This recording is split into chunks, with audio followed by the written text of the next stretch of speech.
కళ్ళ ఎదురుగుండా 3-4 కోట్ల రూపాయలకు పోతున్న భూమిని మాకు ఇచ్చేసేయి, నువ్వు 1000 గజాలు తీసుకో, 4800 గజాలు ఇచ్చి, ఇప్పుడు ఎక్కడో ఎందుకండి అదే ఏరియాలో బాలకృష్ణ గారు 25 ఎకరాలు, చంద్రబాబు గారు వీళ్ళందరూ కొన్నారు కదా, వాళ్ళ భూమి అట్లా ఇచ్చి తీసుకుంటారా? 1200 గజాలు 1500 గజాలు తీసుకోరు కదా. లింగమనేని అట్లా తీసుకున్నాడా? ఆయన భూమి ఇచ్చాడు ప్రభుత్వానికి, ఆయన భూమి అడిగింది అసలు ప్రభుత్వం. అక్కడ రియల్ ఎస్టేట్ వాళ్ళ భూములు ఉన్నాయి కదా, అది ఎందుకు వదిలేస్తున్నారు మీరు? అవి తీసుకోవాలి కదా మరి ముందు, బడా వెంచర్ల వాళ్ళకి తీసుకోవాలి కదా. చిన్న సన్నకారు రైతులు ఎందుకు ఏడిపించడం? అంటే బడా వెంచర్లు ఉన్న వాళ్ళకి ఏకంగా పెద్ద పెద్ద పదవులు ఇచ్చేస్తారు కూర్చోబెట్టి, వాళ్ళకి బోల్డ్ అంత డబ్బులు ఇస్తారా? ఏం లెక్క ఇది? ఎవరికి న్యాయం చేస్తున్నట్టు? అడ్డు అవి వస్తే గానీ రెండో విడతలో వీళ్ళు అనుకున్న రాజధాని అయితే తయారవదు.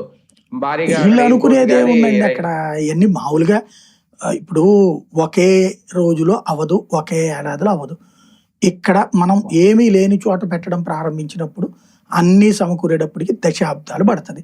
మనమే చెబుతున్నాం కదా, హైదరాబాద్ ఒక్క రోజులో కాలేదు.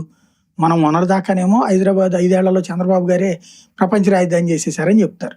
ఇప్పుడేమో హైదరాబాద్ ఒక్క రోజులో కాలేదు, 100 సంవత్సరాలు పట్టింది, ఇక్కడ కూడా 100 సంవత్సరాలు పడుతుందని చెప్తారా?